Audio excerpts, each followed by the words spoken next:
this week. It's been quite a ride, and then getting conversations as we do this hour.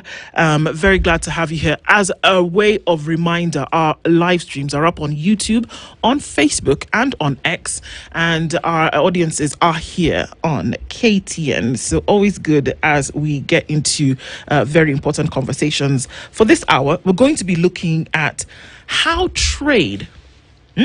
how traders can make use of Pan-Africanism, Pan-African payment and settlement systems. How you can do that from where you are around the continent, and to be able to help us with that, it already sounds like, okay, so wait a minute, what are we doing? Across currencies, across countries, how? Well, we're going to get into it.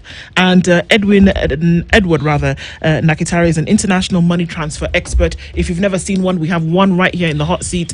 If you want to know how an international money transfer expert looks like, you need to be tuned in now. And then also some of the things that he's going to tell us today, probably phenomenal, but we'll get into that conversation without much ado. Edward, good morning. Good morning. How are you today? Very well. How are you? Not bad. Thank you for having me. Welcome to the hot seat of the Situation Room. Business has blown up around the continent over the last decade, and we've seen that folks who ordinarily would have to travel from point A to point B to then be able to transact business are now able to do that from the comfort of the countries where they're domiciled in, or even from the comfort of just behind your computer, depending on what it is that you trade. And so one of the big questions comes in terms of, so then how do we pay for these things? How do we receive money for our services or our goods? And so that's why you're here this morning, to be able to debunk some of those things for us. So we're very glad that you've done that. But as you come, we were going to welcome you to the Situation Room with a proverb. We're going to put you to work. And CT goes to a different African country, so this is just apt, is it not? Every week, and he comes back with a basket full of proverbs from said country. So he's going to tell you where we are this week, and then he will give you the proverb, and you will then interpret that for us. Okay. Fair enough? Let's do this. Okay. Well, the only African country on this continent that had two independents. Okay. Yes. One was simply declared. The people who considered themselves the leaders of that country determined that they were going to have their own self-rule and declared as such. It was called a UDI, Unilateral Declaration of Independence. And then the majority came up and said, folks, this is not really independence. We'd like our own. And a guerrilla war ensued for quite a while before that independence came about. Edward, which country do you think this is?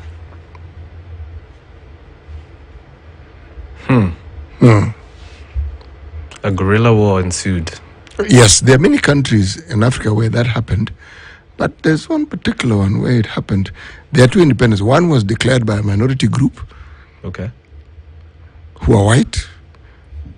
Is this Zimbabwe? Good.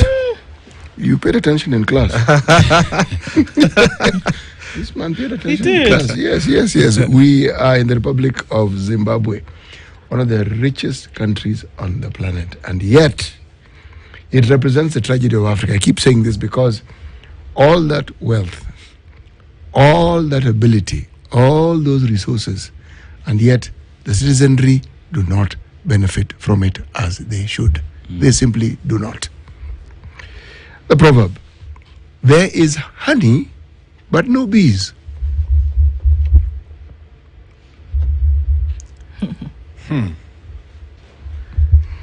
Just because you don't see effort doesn't mean output is not there. Yes. I think if you look at this gentleman's school reports, they'll tell us a good story that this man was good in school. Yes, clearly. Yes, that is it. Fantastic.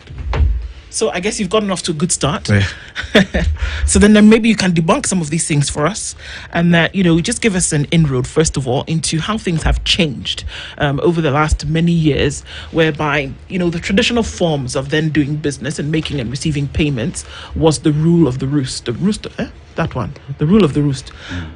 And that has changed today. Walk us through that transition, first of all, before we then get to then how we can do it today. Right. So, and as long as there's been trade, as long as, civilizations have existed, trade has also existed. As long as trade has existed, there's always been a medium of exchange, right? So I have to quantify the value of the items that you're giving me against what I'm giving you, right?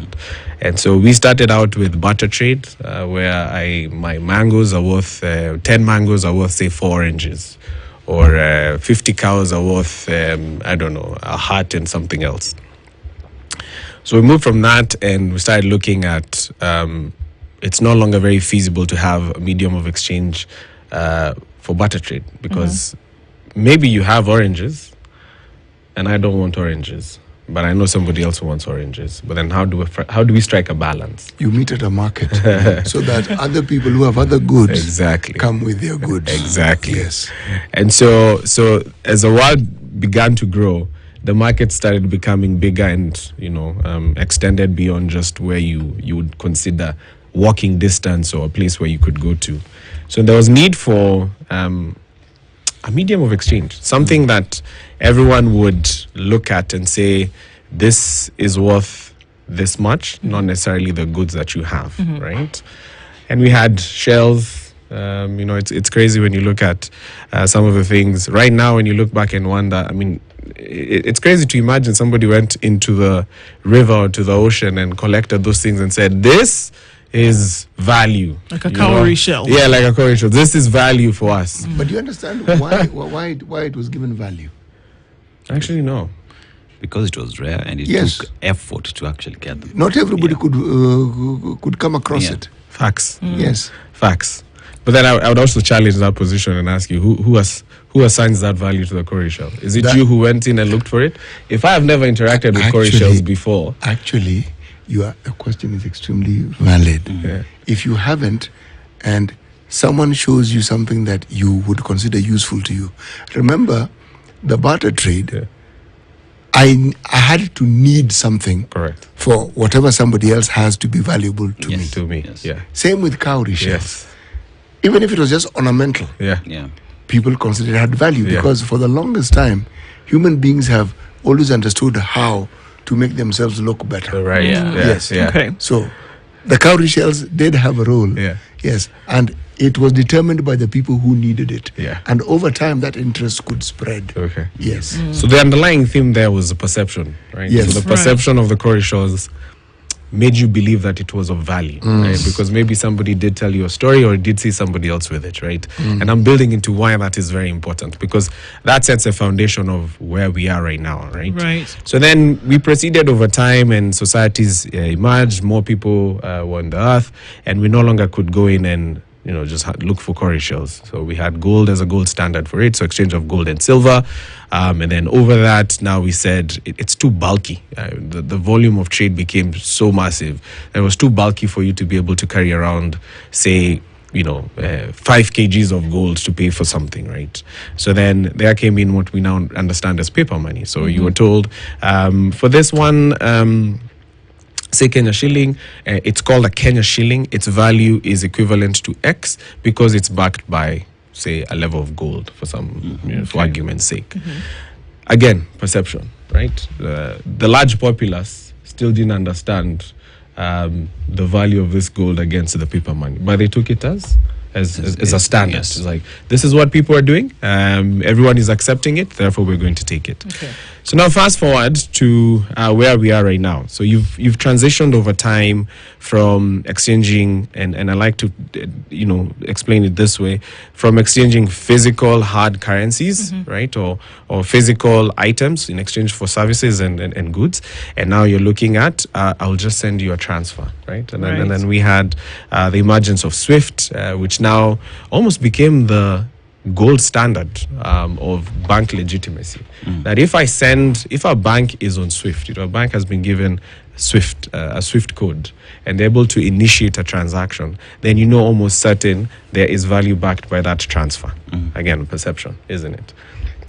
Now bring it now to our current scenario, and what happens is if I send you money, say from my phone, either via M-Pesa or from a bank to another bank, you never actually have physical cash that you're looking at, right? In fact, more often than not, when the transfer happens, you have value sitting somewhere in your bank account. But can you can you take out that value? For example, if you say you had 40,000 shillings right now in your account and there's no place you can go withdraw that money, how good is it that I can send you the 40,000 shillings and you believe you actually have value in 40,000 shillings? It's still perception, isn't it? So if we build on that whole idea of perception and what happened, then you get to understand how easy it has been to transition from what in international money remittances, what we used to have before dominating was we send you cash, you physically go to a location and collect cash. Because you felt that's the only way I can justify this value, right? I need to have cash in hand. I need to have my cowrie shells. Very important. Very important. Right? I need to have my cowrie shells. Very important. So I think where we've gotten to right now in terms of global transfers is global transfers have really moved away from having to receive the physical cash to now having the funds terminating, say, to your wallet, say a mobile wallet, or to your bank account. And the reason behind this also is that, again, that perception needed to be fueled. You needed to satisfy or to legitimize that perception. So how do you legitimize the perception? Is that if I have the 40,000 shillings in my bank account on my phone and I need to purchase something, I don't need to go to the bank to get cash to come and pay. Is when I go to a merchant to purchase something, is that merchant will take my perception of what I have as 40,000 as validity of me having the value of what they think we have, right? So because we were able to sort of satisfy that feeling or that perception, it made cross-border payments very easy to transition from cash to more, I want to say, digital way of sending transfers. And that's what we have here. And now let me just tie this, with a Pan-African solution, is that in Africa, for a very long time, it was much easier for you to move goods. I mean, granted, there are challenges, but it's very easy for you to buy baskets from Karioko, get onto a bus, drive all the way to, I don't know, say Ethiopia, and sell those, those baskets. But then, how easy is it for you to move money from Kenya to Ethiopia? It's not as easy as you might imagine, for two reasons. One, the infrastructure that currently exists in terms of you being able to send money, first of all, is very Western dominated, right? And number two, I am your neighbor, right? So Ethiopians are our neighbors. In fact, they don't need visas. We don't need visas to go there. But I can't go with Kenya shillings and go and trade Ethiopian beer. Yes. But it's easy for me to carry baskets and go sell in Ethiopia. So we as a continent have perfected, and when I say perfected, have perfected a way of moving money domestically, right?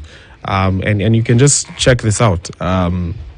A lot of the instant payment solutions and services that exist, most of them are actually in Africa, right? So being able to do peer-to-peer transfer instantly exists in Africa. In fact, yesterday I was having a chat with a friend of mine who's coming from Brazil, and I was asking him about PIX. So PIX is their version of what we have here as IPSL. And okay, what is IPSL? So PesaLink, what we have is PesaLink, instant payment. Yes, so it's the bank instant payment services. So why is it called an IPS? No, it's IPSL is a holding company. So IPSL. So when you're on my side, it has IPSL, but generally we know it as PesaLink. Okay, being able to transfer funds, right? So when I was having a chat with him, he lights up to tell me about. So I asked him, tell me how PIX works. He lights up to tell me about how PIX works. Oh, I'm able to send money instantly from my account to your account. He even gives me a scenario of how he was paying rent before, and it used to take 3-4 days, and now I can easily just pay. Or I walk into a merchant and I pay, and this is something new to them. When did they have this PIX thing? Like about 2-3 years ago. And he's really excited about it. Like he lights up about it. So he's been in the country, I think, for a month. So he doesn't fully understand how everything works. And I'm like, okay, so we've had M-Pesa for quite some time, and it's instant. Yes.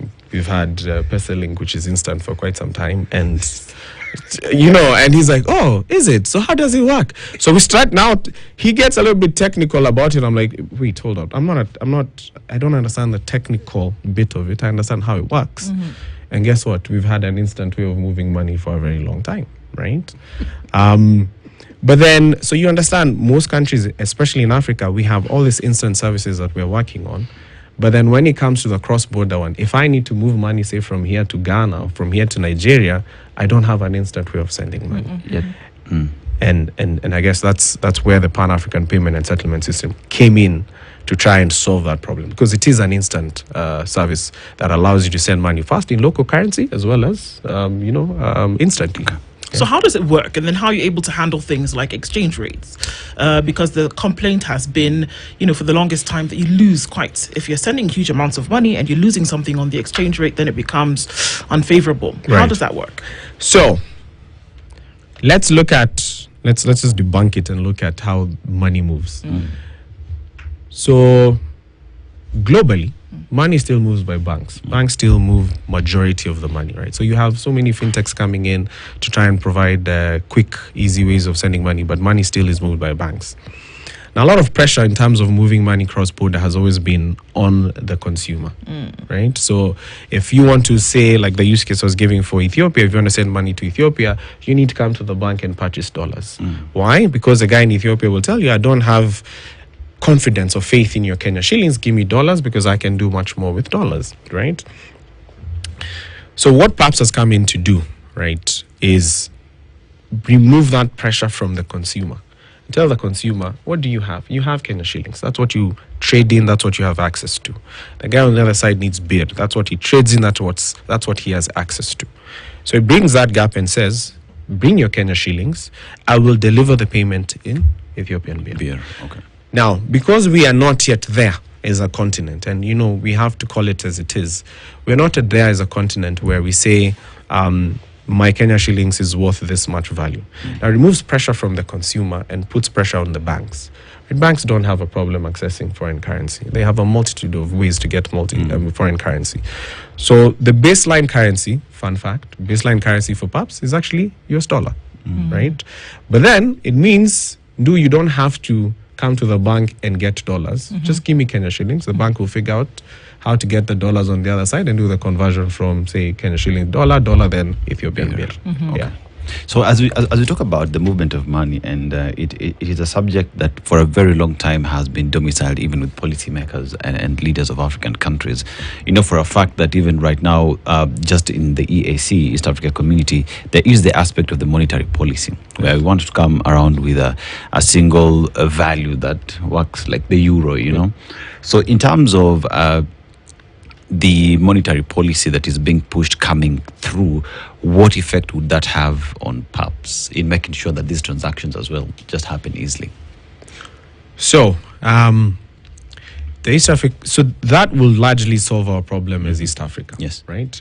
I don't know that you know this. There is a service that exists for East Africans called the East African Payment System. Yes. So this African Payment System has tenets that make a lot of sense. For example, it means that, again, from the use case of having to use a dollar, is if I'm paying for goods and services in, say, Uganda, I don't have to look for the dollar to pay for that service. Because Kenya shilling and the Kenya shilling and the Tanzanian shilling and the Ugandan shillings are tradable. I mean, you can walk to Tanzania and actually trade that money, right? But then what that does for us as a block, and I love the fact that you brought in that bit, because now it brings in the conversation about a block. If you look at regional blocks that exist within Africa, so you have the West African Economic zone that allows you to do ZOF, right? And then you have the SADC RTGS that allows you to move money either using rands or US dollars. So majority of these places, these regional blocks, have a solution for one currency that they use. So even when they're trading cross-border outside that region, they're able to leverage on the sort of the strength of that regional block's currency. Now, as EAC, if we had one, one currency, the opportunities are just crazy, because then now you're looking at it as one block, So even in terms of so follow the money. So the money will come in as having one block, but then in terms of negotiating for trade agreements globally, you're negotiating as a block, which my assessment would be instantly would be if you have the EAC, so all the member countries signing up to it, and you have one single currency, it gives you more legitimacy. It gives you a bigger trade block, which means then that you might find a situation where maybe our EAC, let's call it the EAC shilling. An EAC shilling might be would have more value compared to say individually as a Kenya shilling, and as a result means our traders would be able to say purchase items cheaper than what they currently have, because you're able to hedge your exchange much stronger if you have more countries backing that one currency. So paint a picture for us, because usually we talk about these things, and it's great because you had some acronyms here that through CT for a loop. I love how he stopped me. Yes. So often will. So if you have any more acronyms, just be ready for the finger to come up, right? But the thing is, so paint a picture for us. Somebody is where? What do you want to sell today? We're selling shea butter coming out of Accra. Okay? And that shea butter is coming to Nairobi. Gone are the days where you're going to have to take the flight, go from Accra to Addis, come to Nairobi, sell your thing, get paid, go back, which is what you've established. So what are we doing today that's going to ensure that, and usually the folks in Accra want to see the money before they can send the butter to you. What are we doing, and how are we going about it to ensure that happens in a shorter period of time, and that goods and services then NASAC gets delivered? So digitization of that process is number one, right? So I think digitization is a very key component of it. Second is speed at which you push that transaction. And then lastly is being able to security, I guess, let me call it security and transparency of that transaction, and I'll quantify each. So the speed of the transaction is, if I've struck a deal with you for you to send me shea butter, before you release that, before you call the guy at the port, or if you're putting it in a plane, you need to have money in your account, right? So if we've struck the deal between the two of us, you need to see the money in your account near almost instantly. So right now, that is possible, both going and coming in. I'm able to send you money instantly. The second thing, I think, is in terms of transparency. In the event that I've sent you funds, and for some reason, I know funds have left. How many times have you experienced this? You've sent somebody money, you are less in value of the money that you've sent. Right? So I don't know if I can say you've been debited. I don't know if that's an acronym, but like say you've been so you've been debited. Okay. All right. So you've been debited money from your account. Okay. So you've been debited money from your account, but the recipient has not received funds. Yes. Now everyone is usually, it's because money is very emotive, right? So if the funds have not been received, you get jittered. You start getting jittery. I mean, where is the money? I need to find out where the money is. So if there's a way for you to know where exactly the money is, then guess what? You're more at ease, right? In terms of that. So I think those two things, for sure, will go a long way in ensuring that trade happens. Yeah. You actually raised something very critical in terms of when you're sending your. Sorry. Yeah. Dennis, I'm sorry. I want to know though. What am I doing? Oh, yeah. So you access. sorry. So you'd be able to access these services on any of your digital channels. So say you have access to internet banking, you have access to mobile banking, or you have access to say a mobile wallet, and a mobile wallet service provider is able to provide you with that service. And I say mobile wallet service provider here to mean even because right now we have so many fintechs that are coming up, right? So you can be a customer of a fintech that would offer you such a service. Yeah. Okay. Yeah. So as we talk about PAPs, there is always the aspect of, fine, I've sent money, the good has arrived and whatever. But as the person who's sent the money as well, I don't want that money to be withdrawn until I get the goods. Right. So how do we deal with that, or just deal with the aspect of trust within the PAPS systems to assure me that the good has been sent, you will receive it, the money as well has been delivered? How do you deal with the intricacies those ones. That one. Intricacy. Yes. In making sure that there's that trust involved. Absolutely. Absolutely. So I think there's no intelligent answer I can give you to that, right? But I will tell you this.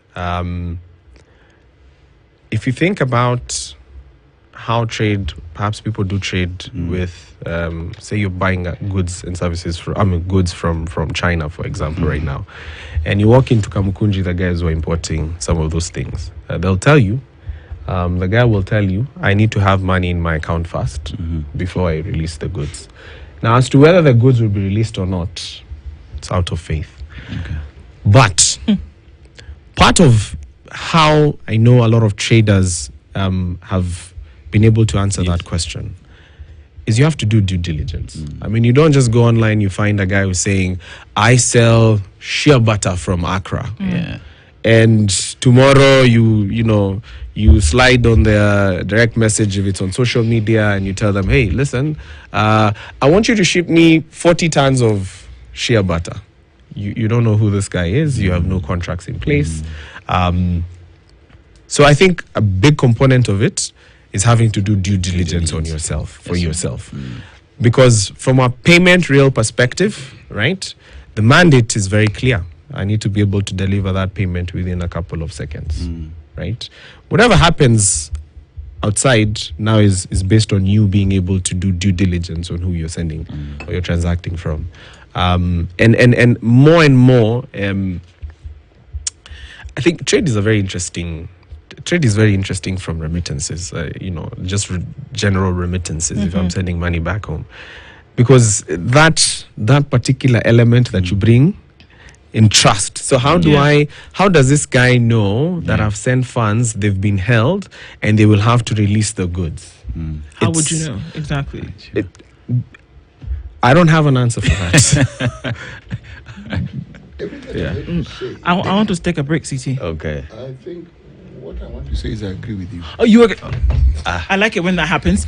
We're having a conversation with Edward Nakitari this morning. He's an international money transfer expert, and we're looking at how traders can actually take advantage of, Pan-African payment and settlement, this particular system. So we're going to come back and look at that thing that you wanted, Daisy, to hang on to it. We'll come back and continue with this conversation. It's 26 minutes to 9. The fun never stops on Star Times. This Easter and April school holidays. Get ready for non-stop adventure, laughter, and learning for big and little kids. Oh, wow! That sounds wonderful! Renew your subscription for 2 months and get a free upgrade to the next high bouquet for 2 months. Dive into the best kids' entertainment with Boing, Jim Jam, CBeebies, Toonami, Da Vinci, ST Tunes, and Cartoon. There's something for every little explorer. Renew your subscription for 2 months and get a free upgrade to the next high bouquet for 2 months. What do you say to that? For endless fun, action, and discovery all holiday long. Download StarTimes on app and enjoy your favorite shows anytime, anywhere. StarTimes. Enjoy digital life. Bring out all the fun, all the chaos, and all the sports, local and international, with the greatest of all true sports friends. The GOATs, Carol Radul, Kieni Givinji, and the great Roy Karuhise. Make their return on the playground every Saturday from 2 p.m. to 6 p.m. on Spice FM 94.4. Hey, why are you lying? I want to be president. Every Saturday from 2 p.m. on Spice FM 94.4 on the playground. Radula tried to run away from God. They owned her. It's all the fun and games na yote katikati. Guess who's back? Niliwaambia hii wiki yote nakutana na washindi tupu. Kwa majina zangu naitwa Dennis Kiroi. Mimi nimekuwa mshindi wa daka mimili siku ya leo. Mpaka leo ndo nimeamini sasa ile daka ni ukweli. Umeamini? Nimeamini sasa. Na finally ameshinda 100,000. Na sasa hii pesa unaenda kufanyia nini? Hii pesa na mimi ni mzanduthi. Mimi nitakuwa nienda kuongeza tu, tanua tu poda nyingine. Niendelee na biashara. Yeah. Umesema sasa itakuwa ni wewe na mwingine. Fleet inaanza. Hapo sawa. Nenda kwenye paybill 440 account KTN amount shilingi 20 hadi shilingi 2,000 and get your cash direct to your M-Pesa. Cheza Daka. Unasema ni Yesu wangu, sema na mimi sasa nakusikia. Unasema ni Yesu wangu, sema na mimi sasa nakusikia.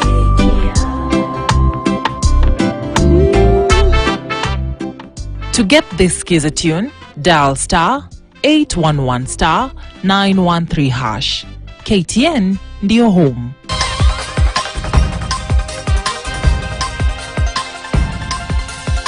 With the proliferation of knowledge, King Louis XVI was overthrown by the People's Revolution.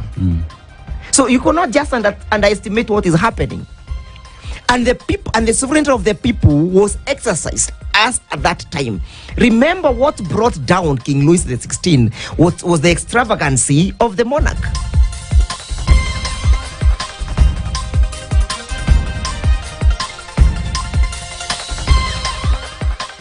Right. So one of the key requirements, right? So imagine the Pan-African Payment and Settlement System as a scheme that everybody needs to join onto or join, right? And there are certain rules and regulations that govern that system or that scheme. And one of the things, even from a regulatory standpoint, that governs it is you need to have enough tools in place to ensure that it's called screening. You're able to screen every transaction against prescribed lists that exist for money laundering, or I think they call it counter-terrorism financing or financing of terrorism. So you need to have a system that allows you to do active screening. And the responsibility of screening is not left to PAPs alone. It's for every participant that is on the network. So if you're a bank, for example, say KCB, that is on PAPs. So KCB has demonstrated to PAPs and the regulator that they are able to screen transactions. It is a requirement. And the reason for this is that the responsibility of AML and screening lies with you as an institution. So you can't, for example, say the third party will do it. So you can't rely on PAPs doing it. PAPs is required to show and demonstrate that they can do it. A bank that's originating a transaction needs to demonstrate that they're doing it. And a bank that is receiving needs to also demonstrate that they are also doing the same. Does that answer to some extent? No. It actually does answer. I wanted to understand the systems that exist in combating this. Right. And you've explained it well. Yeah. Yes. Yeah. So at the moment in the continent, we have the AFCFTA, which is being pushed by different governments pretty much, and the continent as a whole in making sure that we are able to do business together. But even as we talk about that, there is the need for everybody to be on board on these for us to be able to do business and trade easily together. So what would be that thing that policymakers need to put in place to make sure that the vision of AFCFTA is actually achieved and that PAPS comes in making sure that it's actually delivered and achieved as well? I believe there needs to be a more deliberate push in terms of getting first the financial sector brought onto to the Pan-African Payment and Settlement System, and because I strongly believe we need to start looking inward as a continent. We need to start focusing on solutions that are made by Africans for Africans. And the only way we can do that is, one, by giving incentives. So, and some of the incentives might not be from a financial perspective. The incentives could be in terms of efficiency, could be in terms of transparency, etc., etc. So that incentive is very important. But then on the other side is so I think we, or most African countries, need to take a bigger leap of faith in terms of adopting some of these things that we have. Even in terms of things like harmonization of entries for, say, things like PAPs, right? Or solutions that exist for Africans, right? I think it's time where Africans or African countries need to be selfish in terms of trying to find solutions that work for them, that are made by them. And when I say made by them, I mean locally grown solutions, because locally grown solutions, more often than not, will address very specific problems that, say, international solutions might not, right? So if you look at, say, legacy systems are coming and tell you they're going to do 6-7 items, but you actually need to consume 2 things. But then you have on the other side a small fintech, or you have a bank that's looking for solutions that just work for them. Let me give an example, right? And just building on that African Continental Free Trade area is that if you, for example, looked at how a customer would walk into one location, so assuming you're a Pan-African bank, right, and you have a customer who's in country X, let's say, for example, a customer who's in Uganda who's coming to Kenya, right? If we've already harmonized as you know, so those banks have harmonized how they look at their customers. They probably run on the same core banking. But why is it that customer cannot just walk in from that branch? His branch in Uganda can come into a branch in Kenya and just come and collect cash, right? Why do they have to go through a third party? For example, say a card sponsored by a foreign company, come to an ATM and withdraw cash, as opposed to maybe wanting to go directly and do business, come and deposit, etc., right? But so African countries need, and it's not even need, must. I think must should be the one. African countries must start looking at solutions that work for them, built by them, that work for them, right? So you don't have a third party out there looking in and trying to control what you have, because you've given them so much power, so much control over what you have, right? And PAPs is a fantastic one, because for PAPs now, these rules are set by members on that platform. So central banks on that platform, you have central banks on that platform, you have commercial banks, African commercial banks on that platform, and they sit together and say, look, this works for us, this doesn't work for us. And I think that's very, very, very, very, very important. But who created this PAPs? So it was created by the African Import and Export Bank, Afrexim Bank. Yeah.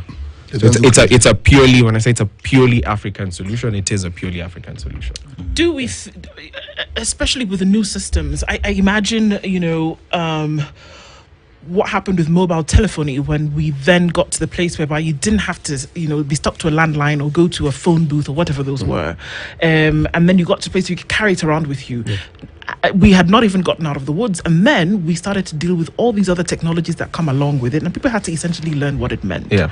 So in as much as you had the issue of trust, you also had the issue of this new phenomenon where people were used to keeping money in their purse or under their mattress, and then we then moved to a place where you could carry it around in your phone. Yeah. So here we are, and we're saying that where people were used to, because we can't run away from the fact that people used to trek for thousands, a combination to then be able to get, and then we got into vehicles, and then we got into planes and there. But then now we are saying you don't have to move from where you are to have these things done. There's a certain amount of education and information then that needs to pass from one place to another. It took a while for us to grasp the idea that you can actually move this thing and you don't have to go anywhere. But now we are saying that business can be done. Do you think there's enough information going around, there's enough education for people to be comfortable now with this and say we can actually move, because it's phenomenal what to do and then would be able to do for business on the continent? No, I don't think there's enough information that's gone out there. I think there's still a lot of work to be done, right? So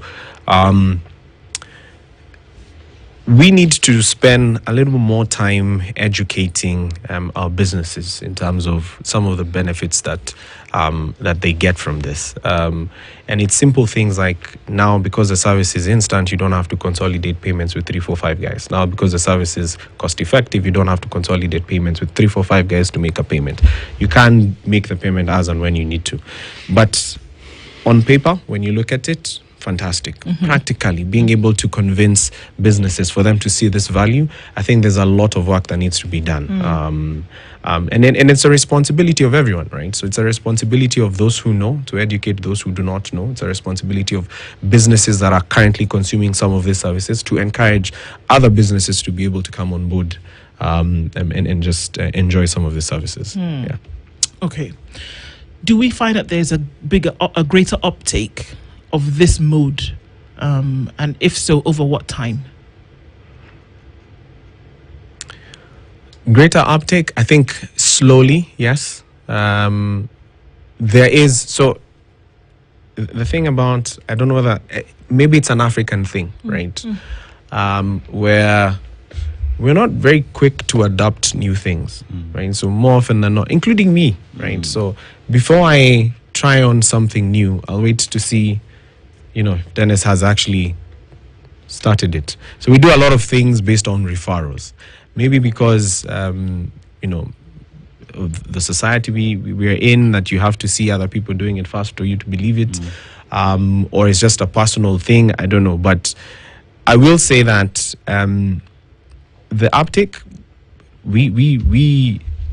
I'll just go back to there's a lot of work to be done. I mean, we're not yet yet. It's interesting because you find it is sad that we have solutions for African problems, yet you find even if I'm doing business today, I will opt on PayPal because I trust PayPal more to be able to deliver. But here now we have a conversation on how then are we able to change the mindset of African traders and African population pretty much to look at perhaps as a solution that understands them, that it's easier to fix the concerns that they have, to be able to trust it more, to be able to move money easier and faster, but then brings the conversation in terms of, if you look at Afro-Exim Bank and what it does with African governments and even the banks across the continent, having that conversation taking center stage would be important. I mean, let's talk about Africa Union giving it the top seat to be able to do trade, because all these countries want to trade together. Right. So just in terms of policy aspects from an African perspective, AU, perhaps that's the direction we should look at? Absolutely. And I think perhaps has taken such a good route because one of the things that perhaps has done is it's focused first and foremost with AU. So it's very clear that PAPS is an enabler of the African and Continental Free Trade Area, right? And the way they do it is being able to allow traders and people doing business to move money seamlessly. Now, that from an AU perspective, AU does back that, right? Then you bring it down to now individual countries.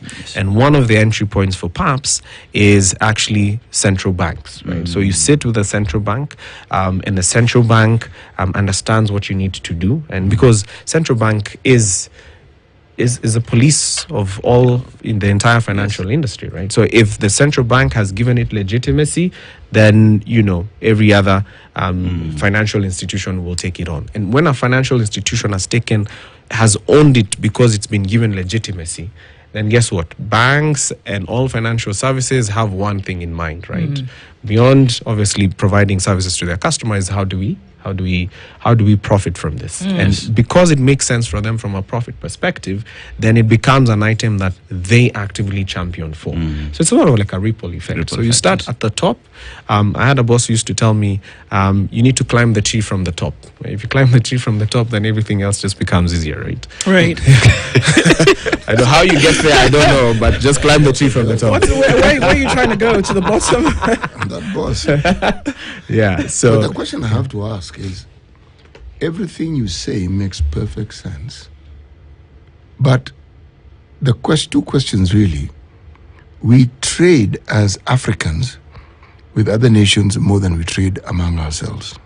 Europe, Asia, North America. Percentages are infinitely higher. Our trade among ourselves is just 15 to 18% of the total trade. But there are hindrances. Look at our road network and logistics, for instance, or rail network. The cost of doing business.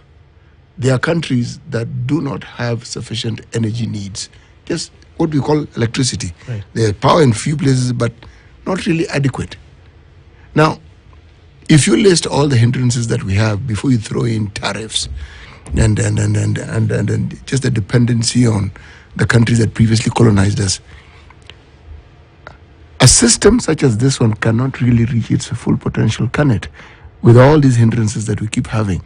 You mentioned the AU. Do you think the AU is the right body to come up with an idea of how it is that we can bring... No. I'm sorry. That we can ensure that these hindrances are lowered and that trade becomes more feasible? You have to start from somewhere, right? And the reason why I say you have to start from somewhere is, first and foremost, it is very important for you to prove the concept. So you prove the concept that, one, trade actually does exist. It does. We can actually build this trade. Yes. Now, how do you prove, for example, right now, how do you prove that Kenya does trade with country X and Y? Two things. The volume of goods that and services that you either export or import. But then more importantly is you follow the money, isn't it? So you know the quantum of business has been done against how much money has come in or how much money has gone out.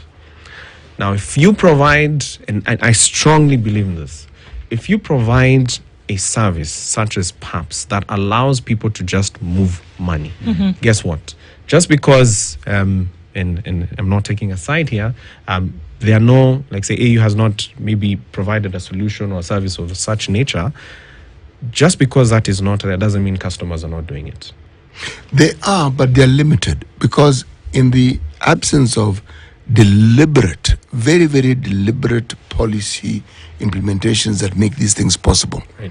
Take, for instance, the insecurity that we keep talking about in this continent. It's a massive deterrent to any of these things that we speak of. Okay? If you look at just the competing economic blocks that we have and the overlapping tariffs and all these things. See, the AU is supposed to bring about some of these things, meaning this unification you speak of, what you are talking about forms an integral part of how all these things can come together. Platforms that can actually work on the continent. That's a tick. But these other areas, we look at just the East African community. We make progress, and then we suddenly stop. Yeah.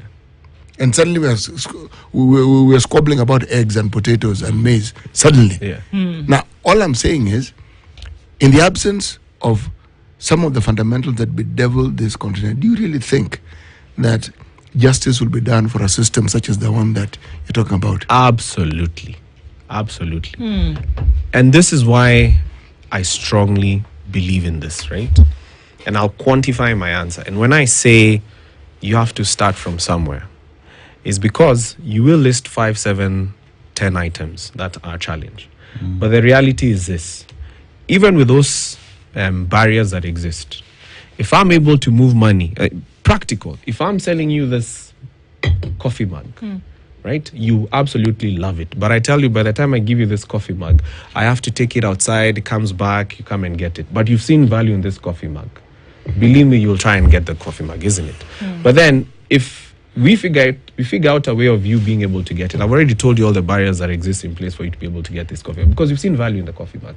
But I cannot give you, or you cannot transfer value to me for this coffee mug, then it's as good as done. So first and foremost, being able to move money is very, very important.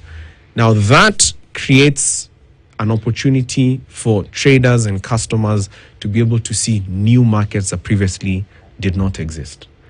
And the quantum of the business that comes in as a factor of being able to move money puts pressure directly into those governments, put pressure directly into the financial services or the infrastructure that exists to be able to enable trade to flourish. Because remember, follow the money, right? As long as there's a profit to be made, people will find a way to make things easier for them. That is a fact, right? That's why, even with the issues that exist between East Africa, is every now and then, I think it keeps changing. Uganda, one time, is our biggest trade partner, and then at another time, it's not our biggest trade partner. But there are challenges, there are barriers that exist. But guess what? Every time we keep pushing that boundary, because ultimately, the people who are making money off this trade will put enough pressure on the systems that exist to ensure that it is efficient. Okay, so if we you talk about having to use local institutions, banking institutions to be able to have this done. Let's bring it home, and you look at then institutions that have covered the region, KCB being one of them, in Kenya, in South Sudan, in Rwanda, and then maybe partnering with others. How then do you see that it works from me, merchant, who is now trying to make a payment across the continent? I have to go through that. Do we see that now institutions, are opening up so that you can actually have that as one of the things that you do? Because it's not just merchant to merchant, like you said. There has to be an intermediary, right? Isn't it? Yeah. So yeah, financial institutions such as KCB have done a fantastic job at enabling that environment, right? Because you see, they have, if you imagine the regional bank that KCB has, it has visibility over merchants and customers that exist, say, in Uganda. It also has visibility of merchants and customers that exist in Kenya, and it acts as the single source or the intermediary where you're able to link this to, right? And there are numerous programs that KCB, for example, does to ensure that you're able to link merchants on this side, on this other side. And as a result of that, right, being able to provide as well, say, working capital financing to be able to do business on the other side and vice versa. I mean, it's profit. At the end of the day, they're all looking at how do we make money and how do we ensure our customers are happy and how do we grow this business. So if you look at that context and the pressure that does to economies is, listen, we know we have, say, 40,000 merchants on this side. We're doing business with 40,000 merchants on this side. And this is a quantum of business that they're doing. It becomes an easier conversation to have, even with the government, and say, look, there's so many barriers that exist in being able to assist our customers to do this. Can we lack some of these barriers? Are we able to sit down and have a conversation around is there, for example, import tariffs that are really affecting the quantum of business these customers are doing? Yeah. I'm trying to imagine the phenomenal things that we'll then be able to do. Yeah. We keep talking about this 1.3 billion people on the continent, and you don't even have to then worry about, can we make money from continent to continent? The unbelievable things that we can do within the borders of Africa, just picking up on this, seems in my mind, it's mind-blowing. It is. Why? And Even do you our think natural resources and human resource, the things that would be, believe me, there is no continent that speaks to the future like this one. Indeed. Yeah.